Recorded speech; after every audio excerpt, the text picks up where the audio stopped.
My name is Neil Rockine. I'm a trial lawyer, and my nickname is the Rockweiler from my unique courtroom style. And I love trial lawyers, trials, trial war stories, and most of all, cross-examination. I love it so much that I started a podcast, this podcast, called the Killer Cross-Examination Podcast. And week in and week out, we bring you the very best trial lawyers in the country.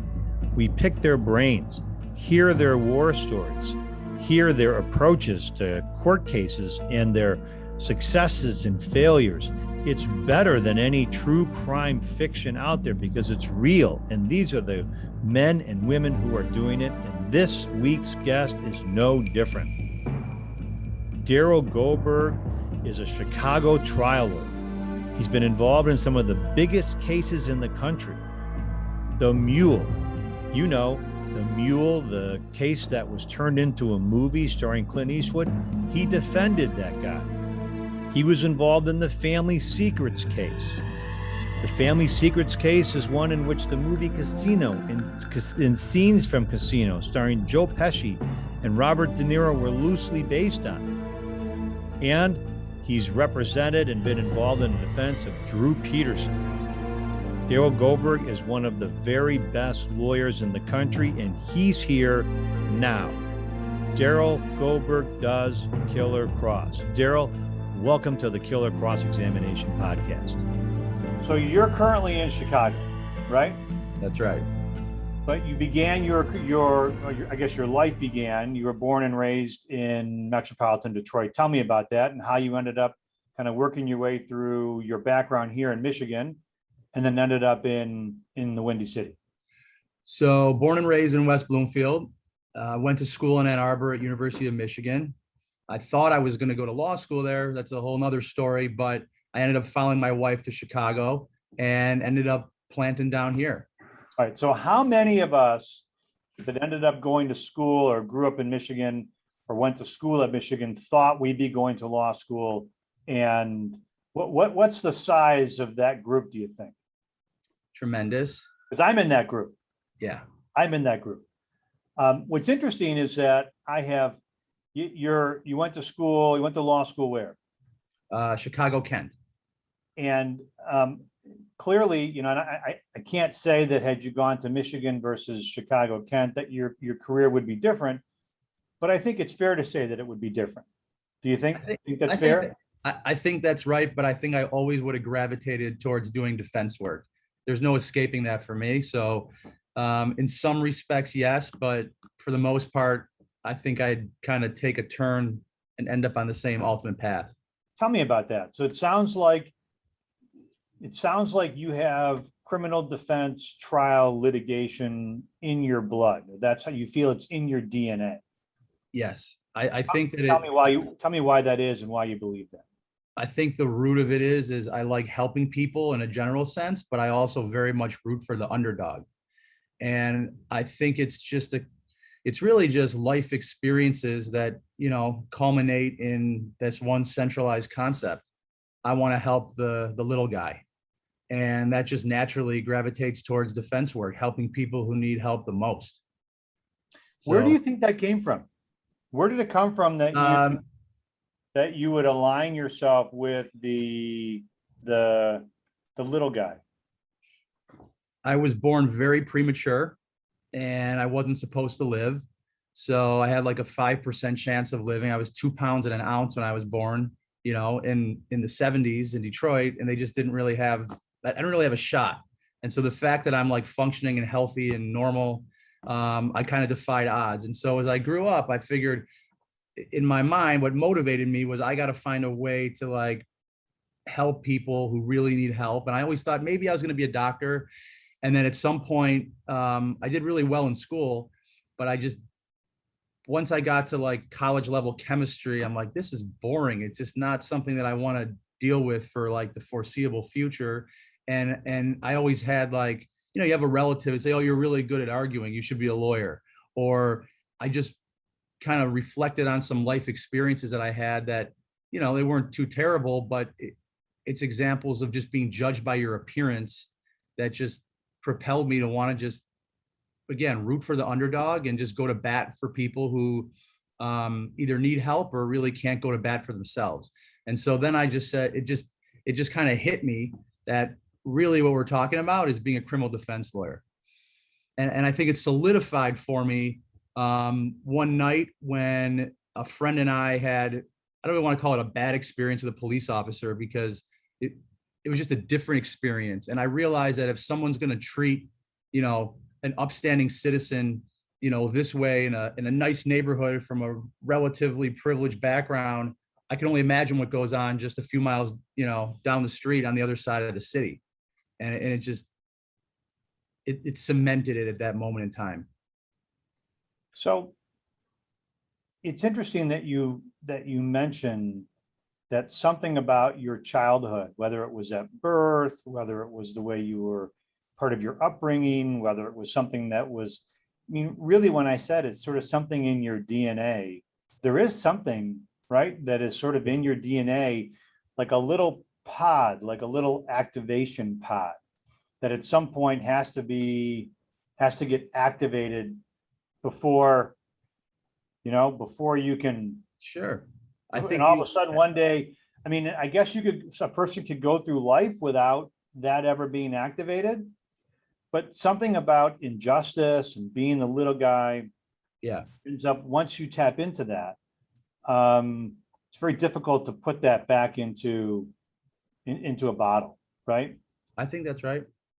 The reason why I mentioned that is that there are so many criminal defense lawyers out there that don't have that in them. They just don't have that. That's not part of their DNA or part of their makeup. And you can almost see that sometimes in the way that they approach the practice of law. Do you agree or disagree? 1000% agree. So when you're in court, and I know you're a courtroom guy, how did you first sort of find your sea legs, if you will? How did you find your way into the courtroom and say, this is for me? It was really in law school. I had my first taste of being in a courtroom. We have something called a Rule 711, a Supreme Court rule that says you can practice law as a law student as long as you're under supervision of a government agency. So I was working for the city of Chicago, and I had this license, and I basically had my own court call, like a pretty voluminous court call that in hindsight, you might wonder why they gave it to a law student with, when I say oversight, the oversight was from a distance, and I basically did whatever I needed to do on my own. But I got a taste, you're in front of the judge, you're arguing. And actually what was interesting about it is most of the litigants that I went up against were pro se litigants. So it was even more difficult in some respects going against someone who's not even like in training to be a lawyer. And the stuff that went on was just, was different, right? Yes.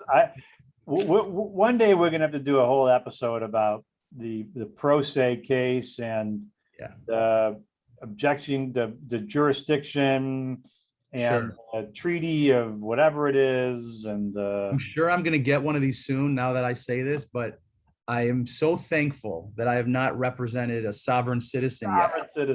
I'm so thankful because it's been painful to watch from a distance. You better knock on wood there, man. You got some wood behind you, better knock on. My desk, I got you right here. All right, so how did you find I still want to know, you got the look, you've got the background of a guy who clearly feels something for the underdog or feels something for the little guy.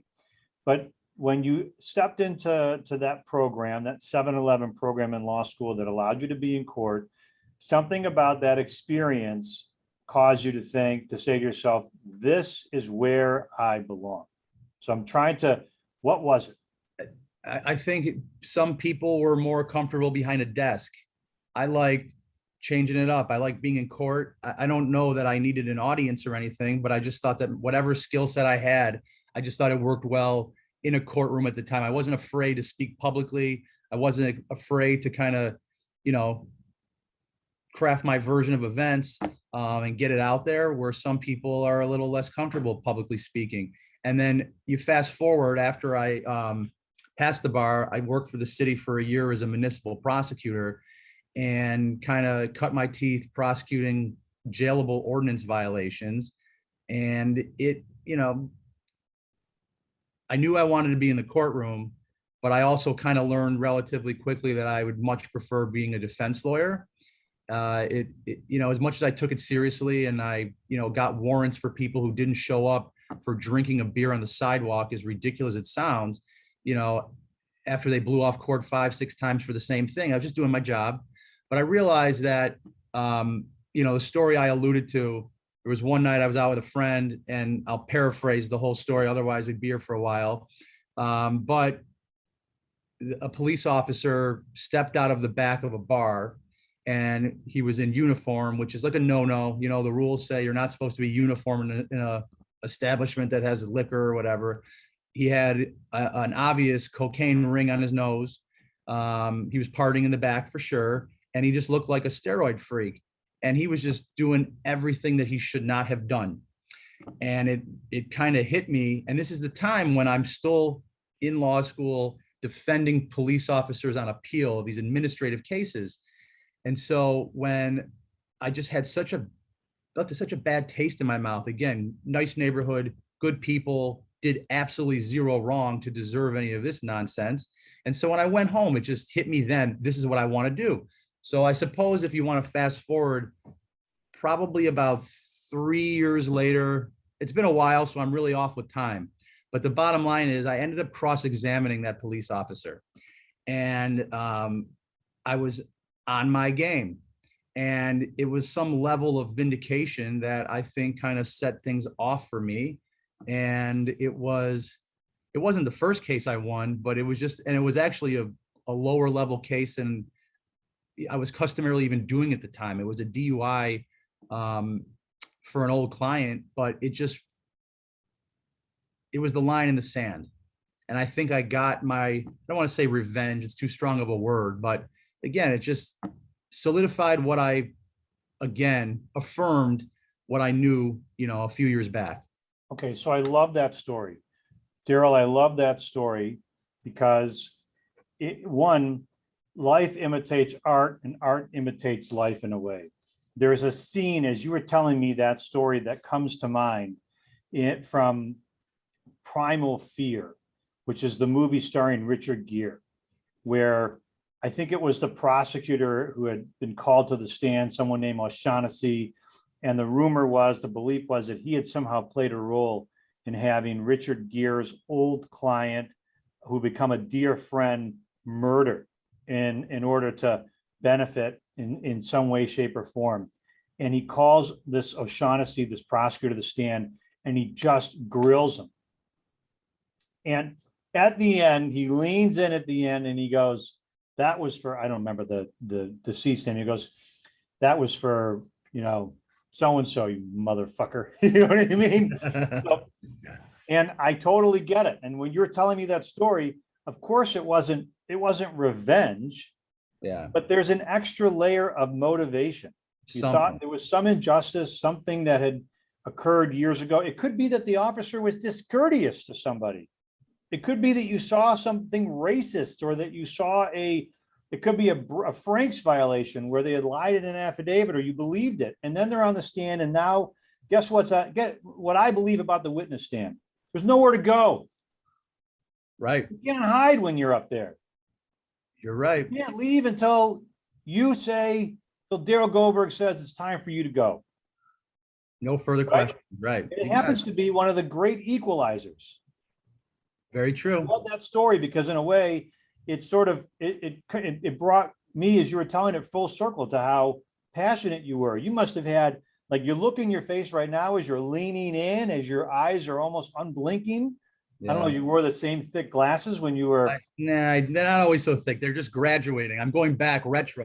But you were, yeah. I mean, I could feel, as you were telling me that story, you zeroing in and looking at that guy and be like, okay, so it's 1-1, motherfucker. And I don't think he knew. I don't think he had a clue, obviously, but I certainly did. And actually, I was cleaning up some stuff on my computer today. I found another transcript of a trial I did that when I won, I referred it to a civil rights lawyer who ended up prosecuting the case for a plaintiff. And it was similar in the sense I met this police officer when I was a prosecutor, and he used to arrest in mass, let's just call them women of the night. And he used to come into court and he'd be very excited, like almost visibly excited, if you understand. And it was ridiculous that this guy was literally getting off on arresting 40 people a night. And something just was wrong. And they could never prove these cases. They were soliciting unlawful business. So you had to like basically know what the conversation was when they were stopping motorists on the side of the street. And he obviously had no clue. He just made a good guess based on experience and the way they were dressed, that's probably what was going on.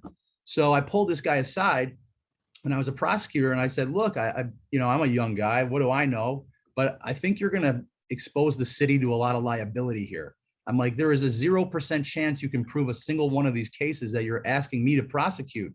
This is wrong. I don't like this. And so we talked about thinking at it a different way, that maybe if he can prove it, he want to charge it as obstructing traffic, because it actually is a jailable ordinance and it served the purpose of cleaning up neighborhoods. And so he got all excited and started doing that, but didn't cut down on the number of arrests, but it just maybe saved the city some potential liability. So fast forward again, this is probably 12 years ago or so. I was completely convinced that he used excessive force against a client of mine who got into it with her boyfriend in the middle of the street. And it just so happened that the surveillance camera from the restaurant cut out 1 second before he elbowed her in the eye and was resisting, and 1 second after. So it was obvious that the tape was manipulated, at least to me.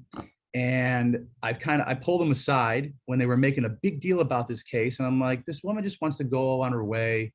I'm like, you remember me? I'm like, you remember me from like 10, 12 years ago or whatever? I'm like, I was the prosecutor, I pulled you aside. We talked oh yeah, I remember you. Thanks, bud. I'm like, look, maybe you want to go about this one a little bit differently. I'm like, this could go away a different way. Maybe you want to tell the prosecutor you're not so fired up about it, and maybe there's a different way to go about this. Oh no, what do you mean? And so, forced my hand. We had a fun day in court. And so, tell me about that fun day in court. So what happened? I think I impeached him at least 6 or 7 times. The most obvious was he basically admitted he committed perjury when he's the one that signed the complaint for resisting, and he put some stuff in there that I already got him to admit never happened. And then the tape was never admitted into evidence, despite like 4 different times by the prosecutor, because they couldn't lay the foundation. It didn't accurately portray anything because he admitted that there was glaring, lapses in the tape, and the judge just wasn't falling for it. So it worked out. Is it, Darryl? So I'm gonna segue into something you just said. Passion is one thing, presence, commitment, right? I mean, you're just all these things you're talking about. But there's also something knowing the rules of evidence, and it sounds like you know the rules of evidence like the back of your hand. Tell me how important it is as you're putting on a case, as you're cross-examining or trying a case, to know the rules of evidence. It's huge. Actually, the first, I've had a few, I don't know, I don't want to call them more significant, because every case is significant that I think I take on, in a sense, like I'm fighting for my client, no matter big or small, misdemeanor, felony, murder, whatever. But one that got a little bit of press attention, I remember being up there and the judge literally said, what's the rule of evidence you're relying upon? He's like, I don't need the whole explanation. Give me the rule. I had the rule down. And the prosecutor literally pulled open the book. Oh, we withdraw our objection. And actually, others have come up to me since then about that, being like, wow, like, how the hell do you know that obscure rule of evidence? Good for you. And so it is important. And it's also important when you're sizing up the chessboard and you're trying to kind of like anticipate moves ahead, or you're building your case, and you have to know what the roadblocks are. And a lot of times the roadblocks are going to be the rules of evidence. What is going to be admissible in court? Just because it happened, or just because you think you have the truth on your side, it doesn't mean you're going to get that into evidence, get it into court. And you really need to think it through, because otherwise you're going to be stuttering and stumbling, and it's a recipe for disaster. Brilliant analogy. Yeah. And for people that, just to kind of break that down, a game of chess, we all talk about people playing one level chess, three-dimensional chess, trying to see all the moves ahead. But the fact is that the pieces can only be moved in certain ways. You can't move a rook a certain way. It can only be a certain way that you can move a rook. You can only move a bishop a certain way. And so I love that analogy that you just shared with us, because even though you see the chess pieces and you see the board, you have to know which way your pieces can move. And the rules of evidence, in a way, tell you what pieces you can move in which way. Yeah. And that's a great analogy. So how did it play out in that particular case? What was the rule of evidence that you ended up having if you remember having prepared? I think it was rule 405 and 609. I was trying to admit. So 405 in Michigan would be habit. Yeah, no, this is reputation and opinion evidence, and basically. Yeah. So Michigan be fine. Oh, it could be. Yeah, that could. Well, maybe 405 is reputation and opinion evidence.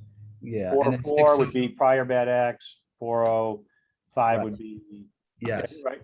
It was a character. I think it was a character witness. I'm pretty sure. And basically, not only could she talk about his, her opinion, but she can talk about his reputation, the community, and you can actually bring in specific instances, under the rule if you kind of tee it up right. I'm pretty sure that's what it was. 608B would be that you can bring up like specific instances of conduct on cross-examination if it goes to truthfulness or untruthfulness, which is how you can just. Right. So my favorite rule of evidence, actually. What's that? My favorite rule of evidence. I love it. Okay. Why is that your favorite rule of evidence? Because with preparation, you can really attack someone's credibility. And in the federal system, at least in Illinois, there's no technical analogous rule. At least that's the way it's kind of viewed from the bench. But in federal court, there's nothing better. An officer, if someone lies on their resume to get a job at McDonald's, boom. And it's with homework, you can make an effective presentation or undermine someone's credibility. I don't want to say with ease, but we're in a digital age now. There's publicly available records of allegations of police misconduct, or there's PACER dockets where you can see officers have been sued for violating someone's rights or doing unlawful searches or covering things up. So you can talk to the lawyers, just if you have the time and the zeal to kind of dig and dive and find whatever nugget you can, or, to hit someone over the head with, you're going to find something usually that you can use under Rule 608B. So smart. Yeah. So to break that down a bit, a couple of things that you said really, really hit home. One, it's not easy. No. So when you see a great cross-examination, like when we're going to talk about a couple of yours and a couple of your monster cases, but when you see great cross-examination, people have to realize that one chapter of cross-examination that allowed you to go from point A to point Z to zing the witness may have taken you hours of just thinking up and imagining all the different, and you're not in all the different traps and ways for you to get there, right? Yeah. And what I love about that is that you can use something like someone lying on a resume, but you have to be prepared when you get to that last question, and you're prepared for the prosecutor to jump up and go, "Wow, that's irrelevant, Your Honor, and it's immaterial, and he's badgering the witness, and he's argumentative, and Your Honor, the witness is denied the answer." And you got to have the cases and the rules that tell you that you can continue. Like, you don't have to just take the first no. I know a lot of guys like, well, the witness has answered, I'm stuck with the no. A lot of it is inflection. A lot of it's how do you rephrase the question. Sure. I love when a judge says to me at the end, "Mr. Rockheim, it's time for you to move on. We get your point." I'm like, well, good. You tell them. I want to make sure the jurors get the point. You know what the judge is saying now, right? Like, you know what he's saying. Yeah. All right. So let's put a little bit into practice. So I want to first kind of get a sense of, you've had several really significant, I know you've had a lot of significant cases, but you've had several that have really caught the eye of the media. that people who watch this podcast and listen to this podcast might be aware of, right? Let's Sure. click off a couple of those if you would. And so one I know was a case that ended up here in Michigan or emanated from Michigan. Is that right? Yeah, I bet. Yes. The most recent of, I guess the three bigger ones I've been involved in was a case based out of Detroit, a federal prosecution. Okay. And that case had sort of the public will recognize it as soon as you describe it, but it came to be known by a moniker. It was almost, I think it was the subject of a movie or was it a movie? Movie, And it was called The Mule. The Mule. You got it. Tell me about that case. The case was fascinating for a variety of reasons, but really my client, Leo Earl Sharp, may he rest in peace, was just one of a kind, singular guy. And what was so great about him is he really had three independent movie worthy lives in themselves. Like at 90, he was sentenced on his 90th birthday, and he was a war hero. He had a Bronze Star. He was a world famous plant hybridizer. And then What is that? A world famous plant hybridizer? Does that mean so he got awards all over the world for hybridizing daylilies. So it's kind of like splice a couple of plants together and breed them as a hybrid.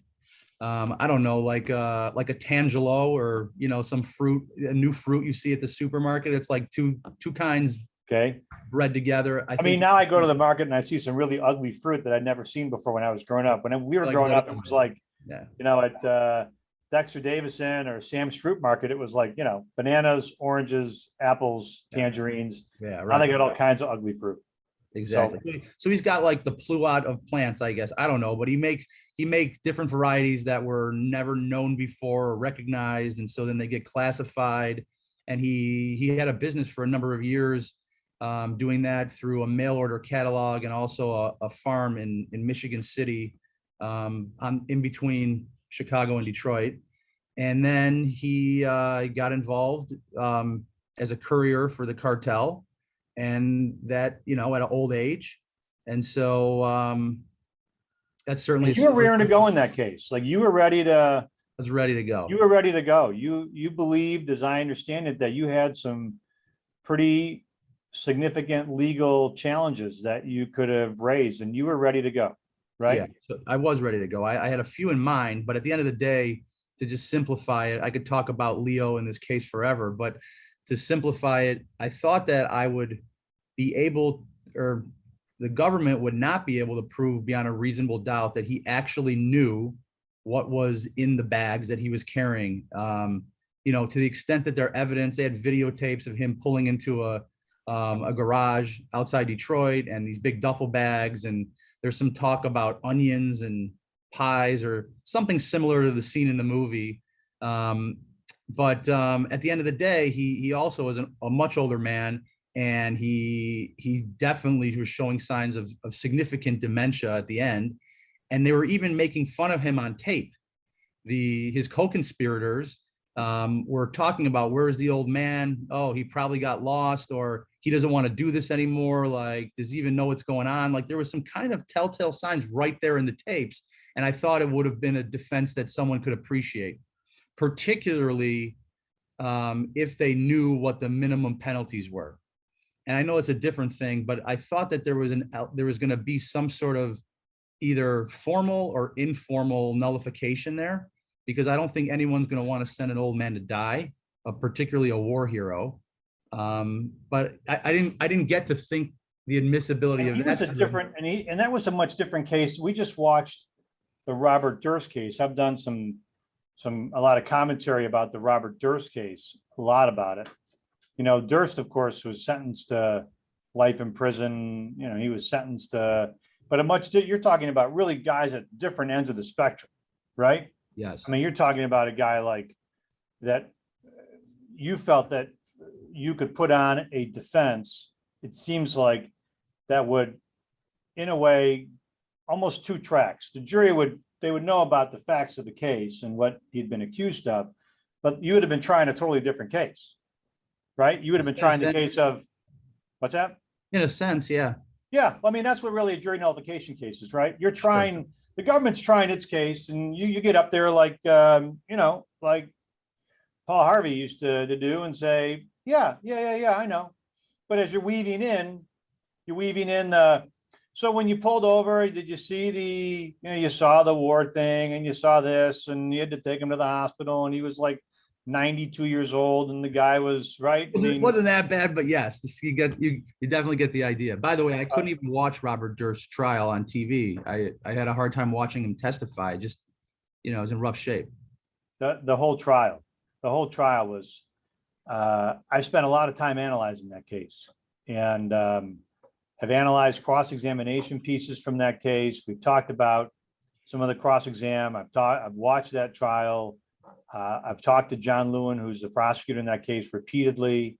All I can just say is, wow. I mean, the whole trial from beginning to end, and his testimony was just, I mean, I don't even know what to even call it, I mean, I don't even know what to even call the whole case. All right, so tell me about another case that I'm fascinated by, and then I want to hear about this case, and then I want to talk about how you characterize your style. So these things are going to kind of lead together. You were involved in the Drew Peterson defense, right? Right.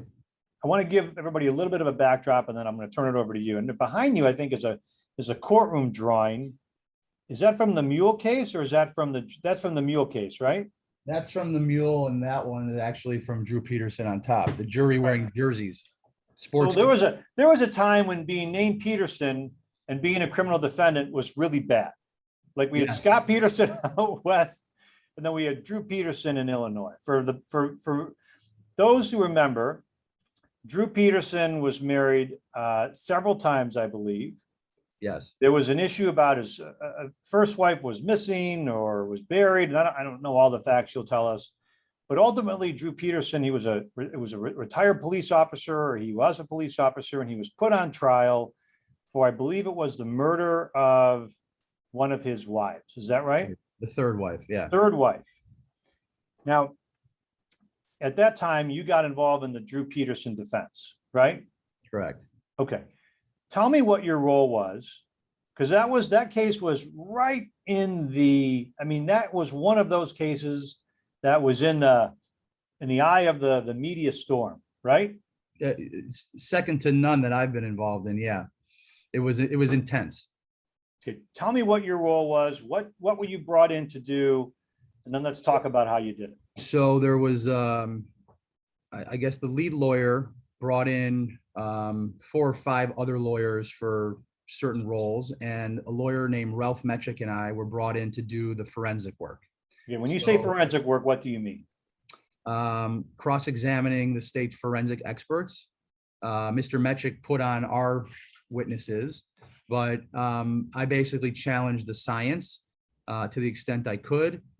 Cross-examine toxicologists, pathologists, neuropathologists, but also a deputy coroner and maybe another witness or two. But we all kind of had individualized roles in the case. And mine focused, the focus was their experts.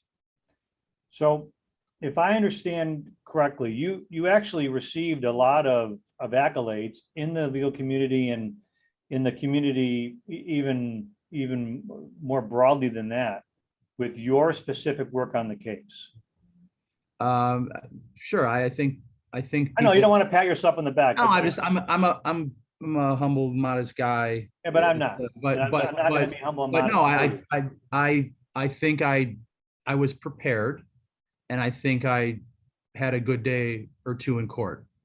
And I think the sentiment was that we were winning that case, and we were going to win that case. And I think that has also been the subject of much media attention, is the fallout after the lead lawyer made a individualized decision to do something that undermined everything that we worked very hard for. That's what. We're not going to talk about, because I'm interested in talking about what that other lawyer did or didn't do, because I have a very good friend of mine who's very he says, look, a lot of times in these cases, the quality of the lawyering is not reflected in the outcome of the case, particularly in a case like that, where you've got That's true. so many lawyers. But so take me through, let's talk, it's a great opportunity to talk about what's your style. Do you love cross-examining experts? What do you look for? So let's start with, how would you characterize your style overall as a cross-examiner? Case dependent. I'm more of a chameleon, I think. I think Okay. it's the kind of way to put it. I know you're the Rockweiler and aggressive, and it's certainly appropriate often. But sometimes it's not necessarily me. You want to know what's funny about that nickname? Yeah. The people who have watched me will have seen. So I started off my career aggressive, but then over the course of time, you have to learn that there are different speeds for different witnesses. Right. I've toned it down in some cases where the witness is self-destructing, Let them and do I'm it. just completely toned it down and got out of the way. Yeah. I can recall a trial where I have a style, a style of a particular type of cross-examination that I refer to when I teach young lawyers. It's called the manhole cross-examination.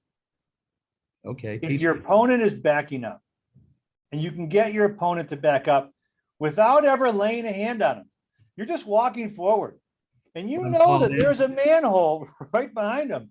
You never have to push the guy. Yeah. All you got to do is just keep walking forward towards them and keep moving the conversation forward. And you know what's coming. There's nowhere for them to go. They're walking right into a manhole and they fall. And you look over at them, you're like, you didn't push them in there. You didn't throw them in there.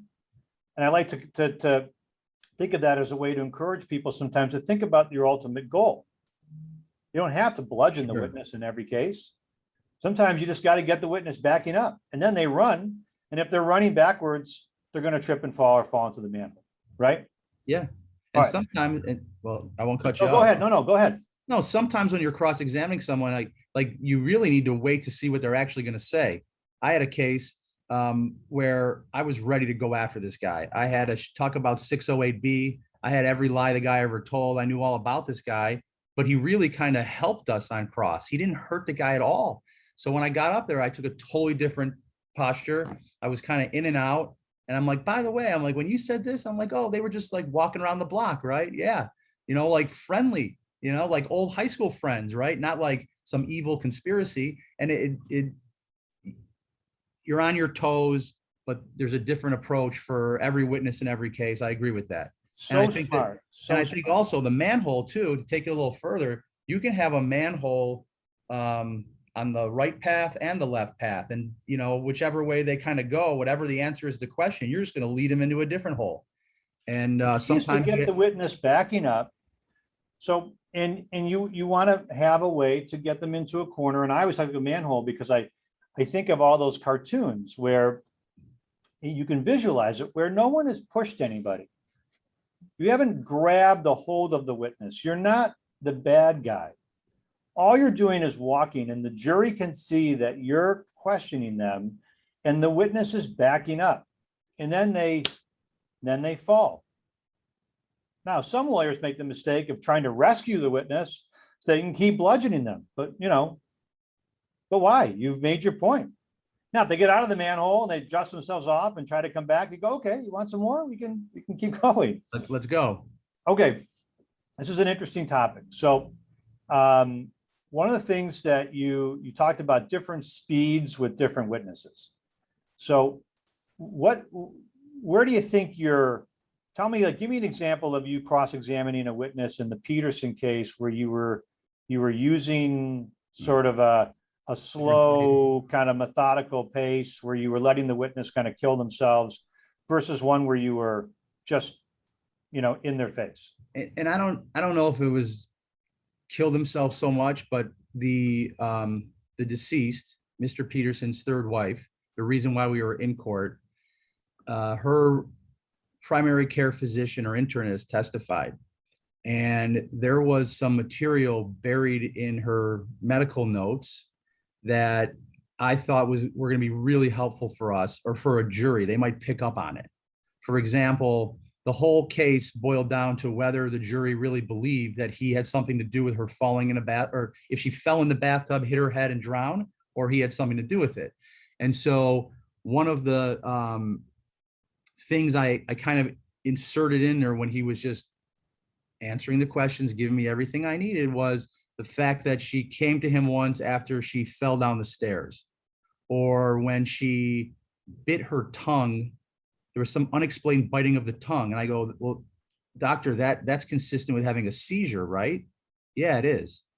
Or another time where we're in the bathtub, she had some neurological symptoms like numbing, tingling, things like that, numbness and tingling. And I said, well, that also, you know, in instances that can be indicative of multiple sclerosis, right?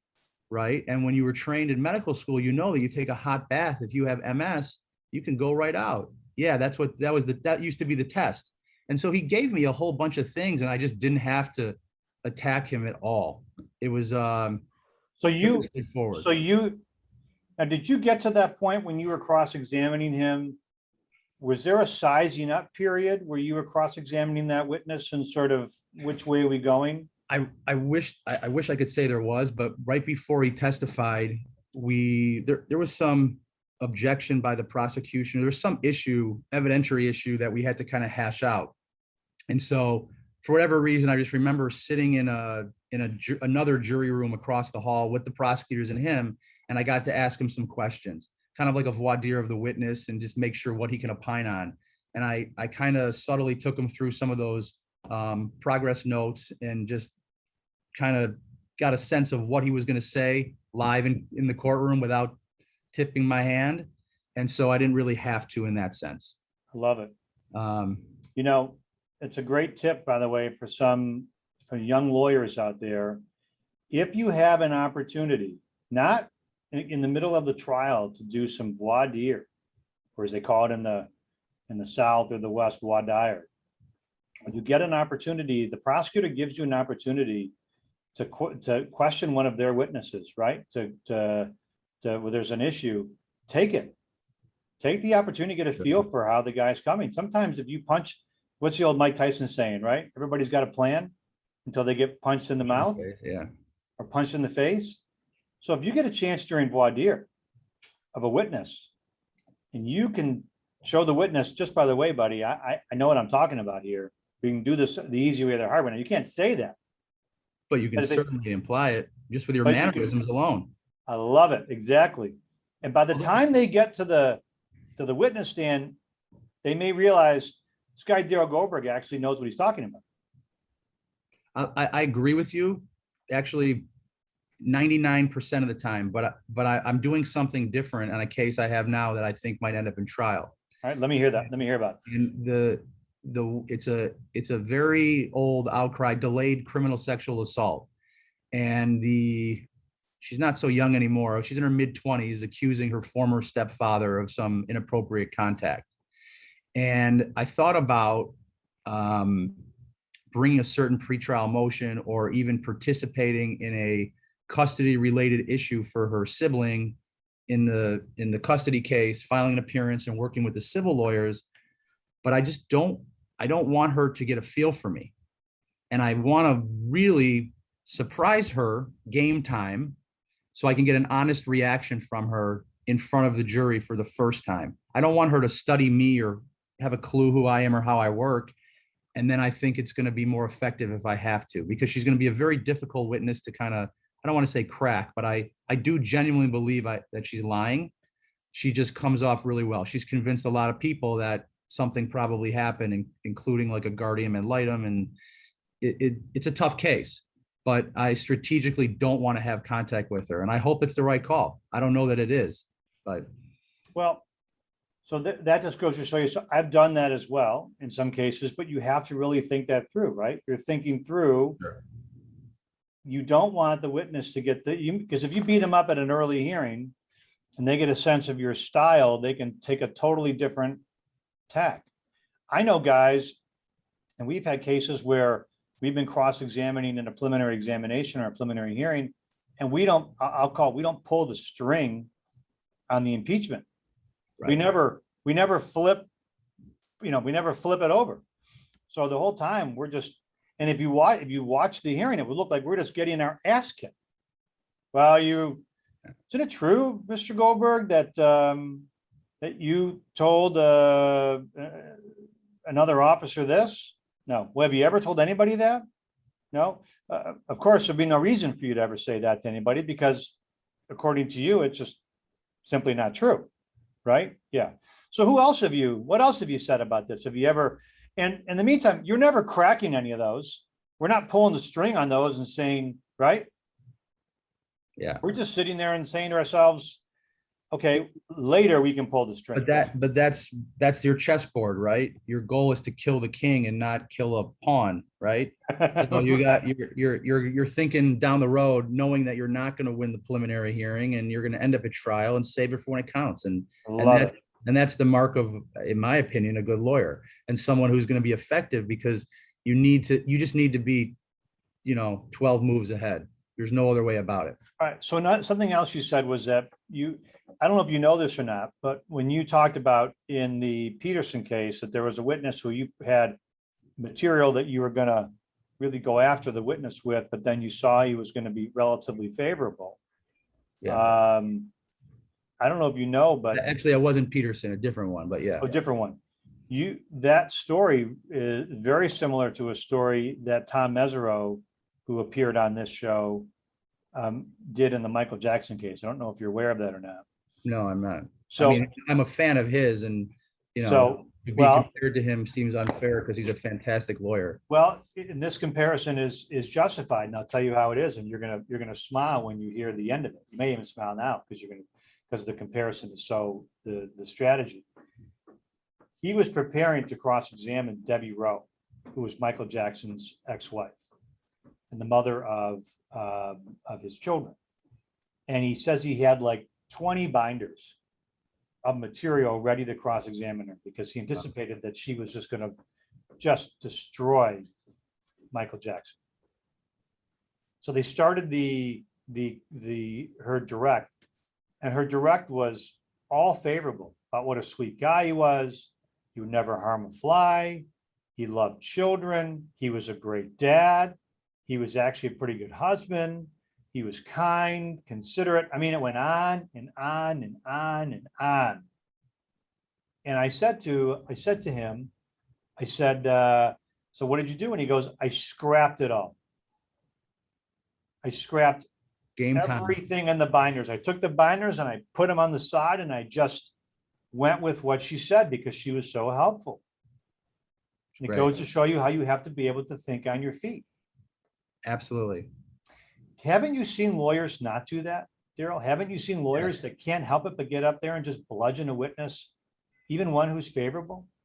And not even bludgeon it. I mean, even if it's on a direct, or sometimes people aren't listening to what the witness is saying, and then they don't capitalize or pick up on, that, like, the term looping, right? Loop your answer, like put it right back there if it's favorable. And a lot of times, particularly, in state court, I feel like they try more cases because they're just trying every case and they're in a courtroom and they're a little more comfortable and on their feet and can pick up stuff. But federal prosecutors, a lot of time in my experience, they're literally reading from a script. And it's not even like a script where there's notes to refresh you.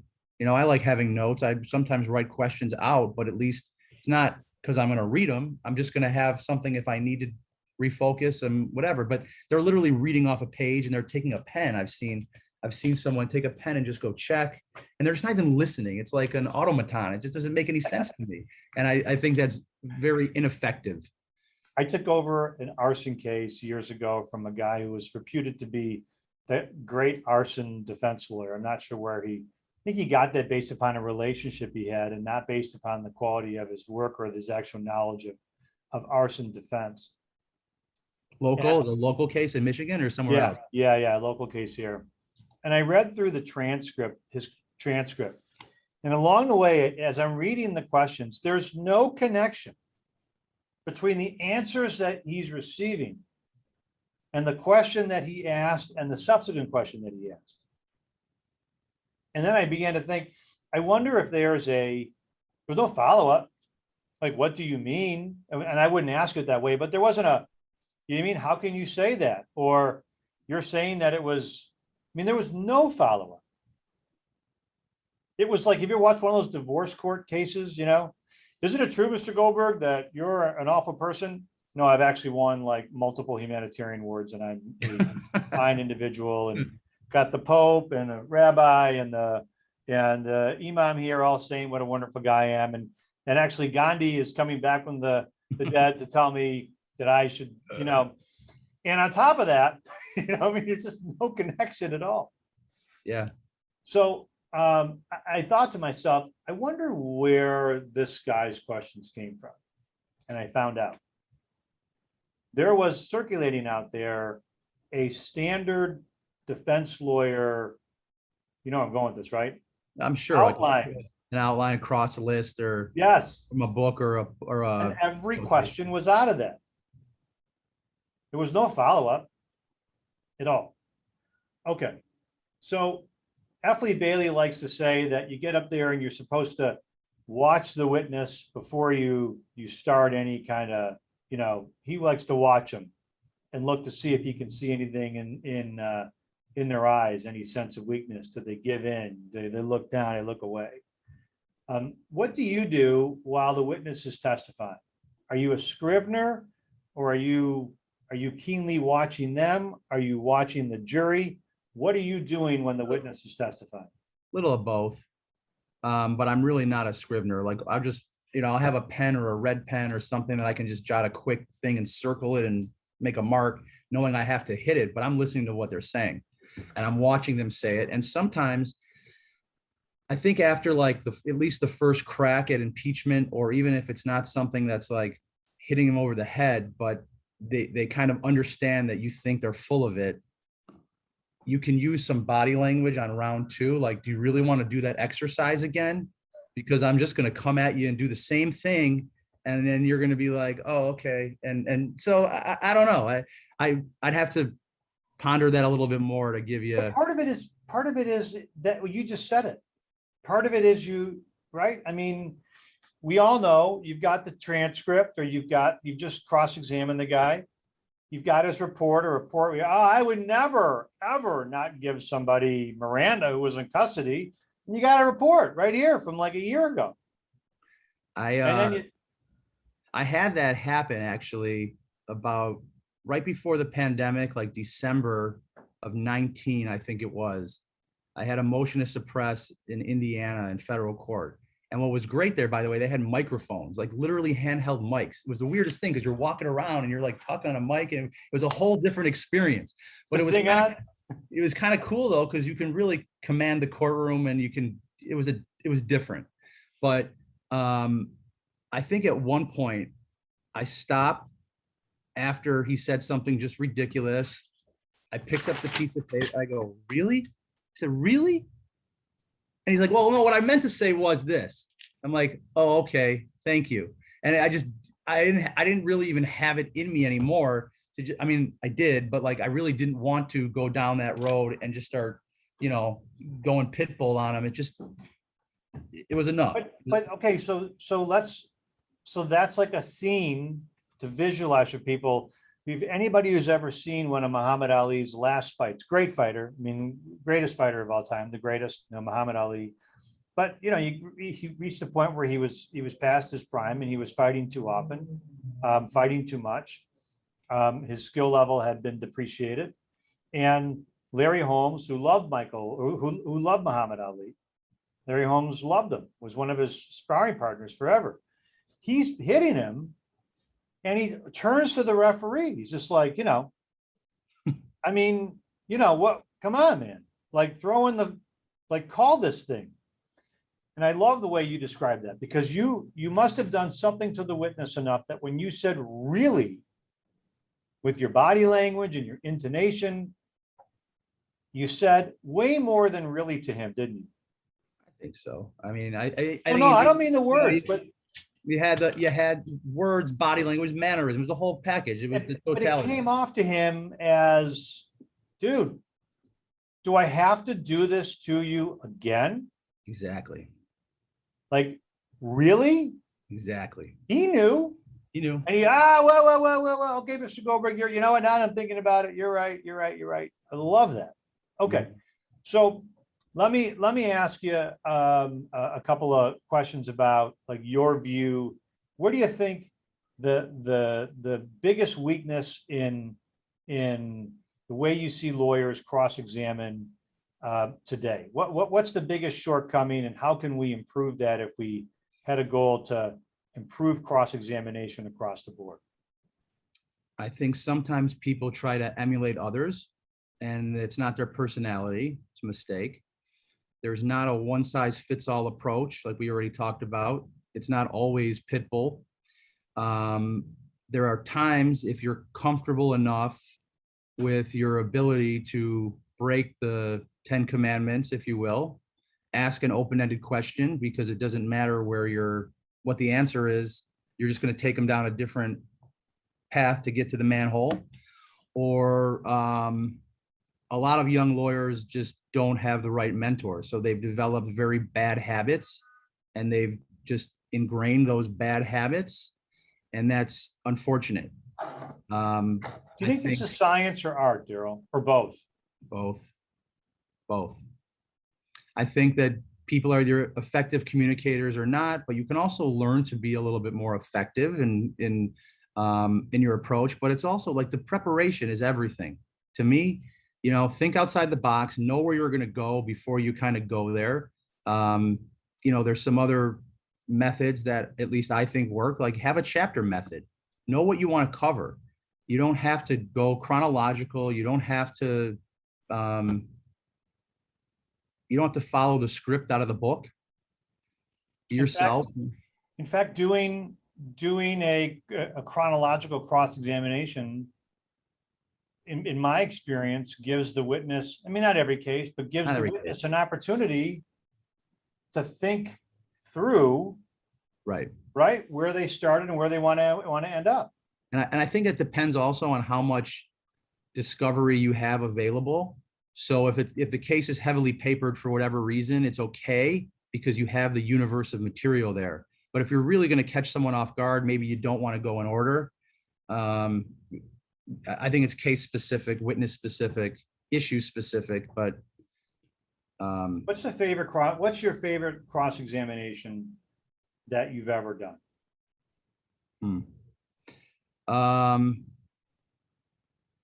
Nothing is really coming to mind. I think actually one of the ones in Peterson was pretty fun because I just got exactly what I wanted, and it was with relative ease, but it just worked. But I don't know. Probably the one we also talked about where I got my affirmation, that same officer. It just felt good. There was some sense of vindication to like put him in check because I thought what he was doing was wrong. But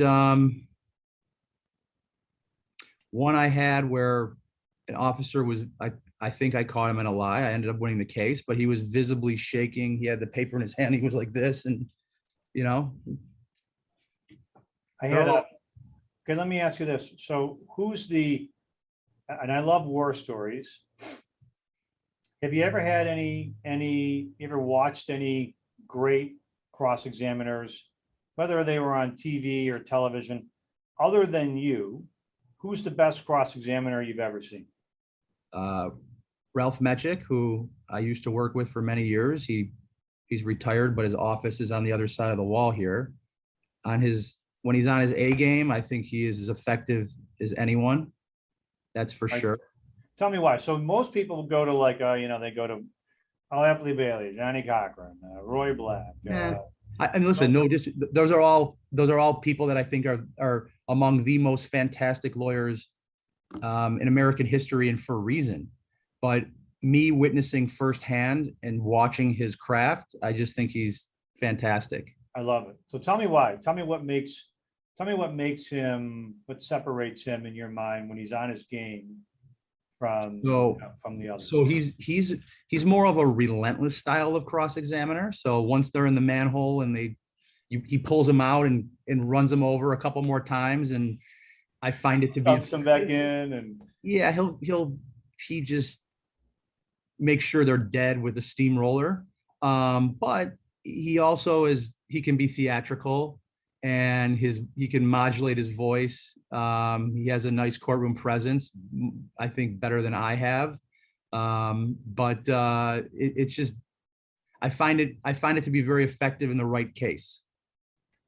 Um, so who is, if I had to ask, who is the one person alive that you, if you could, you would cross-examine? If you had as much time as you want, that you would pick that one person and say, I want a shot.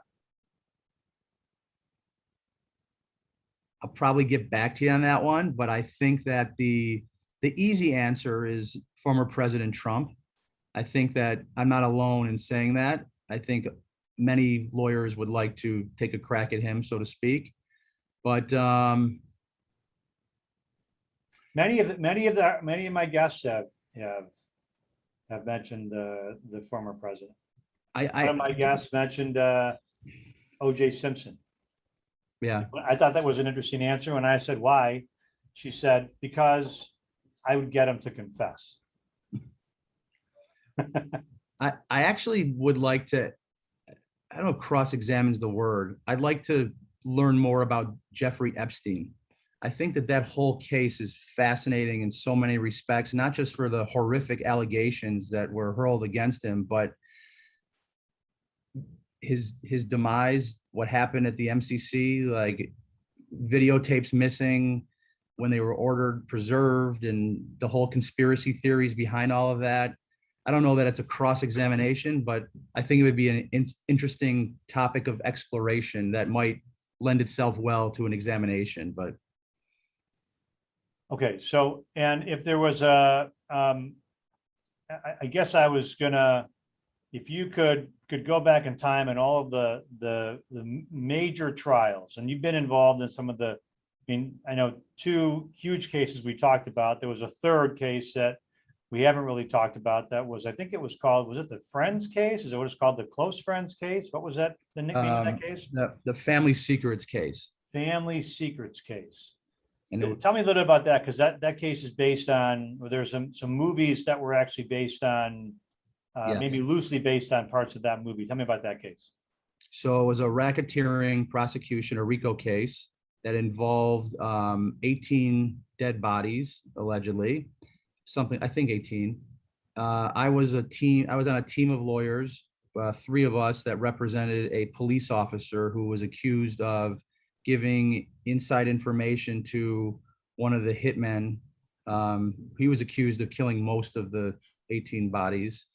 And his name was Frank Calabrese. And it was called the Family Secrets case because he was in prison in Milan, Michigan with his son, Frank Jr., who wrote a letter to the FBI basically saying, I want to keep my father in prison. He's a bad man, and you need to help me do it. I'll wear a wire. And he did.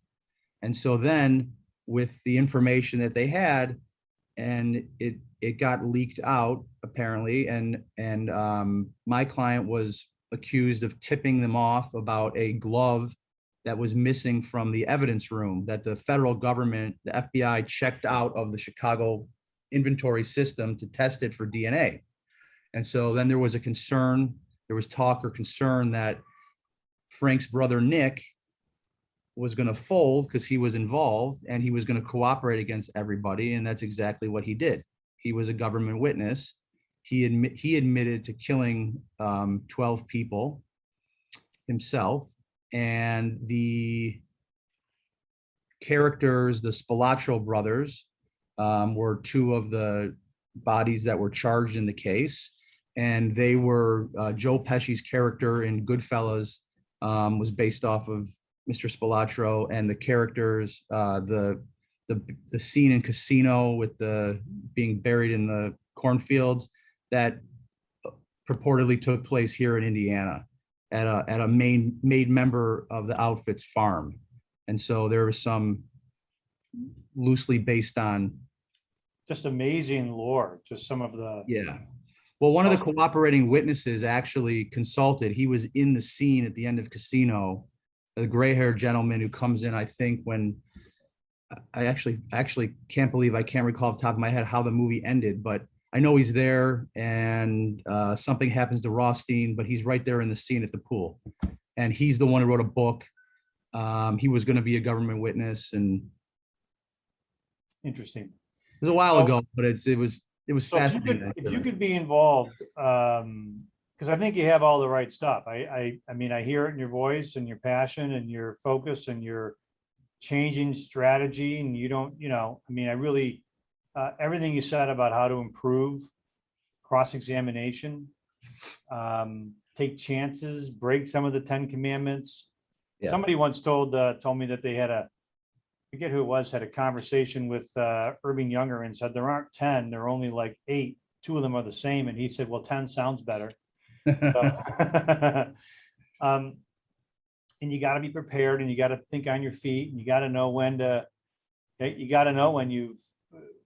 you've punched enough and when to stop punching, and Sure. so to speak, so I think you've hit on everything that I hear it in your voice. I think you're unquestionably a great lawyer. So if I were to take all those skills, Darryl, and all those things you've said to me, and if my assessment of you is as accurate as I think, you could put yourself into any major trial in history and involve yourself, what would it be? What trial would you say, I want to go back and I want to be a part of it? You're putting What's me on the spot. You're I putting am me putting you on the spot. I'd have to give that some thought. I'll tell you what, I'm looking forward to my next jury in about 2 months from now. I'm looking forward to another one that I envision will be there, and I'm happy to try that case. As happy to try that case as any case I can think of. Really? I think so, yeah. I mean, we'll talk about it, not now, but I'm happy to talk to you a little bit more about it. All right. Well, I appreciate it. So give me a little biographical data. I know I've taken up a lot of your time. I think you're a fascinating guy, and undoubtedly onto great things. You're young, right? Yeah, certainly relatively young for where your career is, and young for I think young that's generally. You're younger than me. What are you in your? I think you're in your 40s. in my 40s. Yeah. Okay. So tell me kind of a couple of things. What's in store for you? I like people to have an opportunity to find you if they wanted to reach out to you for cases or consultation or for other interests. Tell me where they can find you on the internet. I have a website, Goldberg Defense, Goldberg common spelling, and then DEFENSE.com. I'm not really big on social media. I might figure that out one day, but haven't pulled the trigger on that. And if anybody wanted to read, to reach out to you, I presume your email address and your phone number are on your website. If they wanted to reach out and ask me any questions about the cases that you've handled. Sure. So my phone number's there, and what I direct people to do, there's a contact us box you can fill out. It'll get to my email, and I'll respond certainly if it's appropriate. So, Darryl, I want to first of all thank you for joining me on the Killer Cross-Examination podcast. You've shared a lot with us about, how you're motivated, what motivates you, what drives you, how you're align yourself in a lot of ways with the little guy, which I can truly relate to. Sure. How you developed your skill, some of the things that you've done on cross-examination to now you have to vary your speed and vary your style and vary your approach for every witness, and even vary them up to the moment that you're encountering the witness. And I think some of the cases that you've been involved in are fascinating. I mean, the family secrets case is fascinating. The Drew Peterson case was fascinating. The Mule case is fascinating. And I appreciate you coming on and sharing more than just your experiences in those cases, but actually sharing a lot about your approach and your philosophy in your life. And, I know I can tell you're a guy who works 7 days a week, and it shows. It really shows. So it's been an honor and privilege to be here. I'm glad that you've chosen to do Killer Cross-Examination, and I hope to be able to interview you soon, again for round 2, if you will. Sure. after some of your upcoming trials, and we can hear how some of these strategies, how they worked, and if they worked, why, and if they didn't work, then I'm sure you'll tell us why. But I got a feeling you'll report back to us a couple of acquittals in the upcoming. All right. Sure hope so. All right, Darryl Goldberg, thank you for joining me on Killer Cross Examination, Killer Cross Examination podcast. All right. Be well.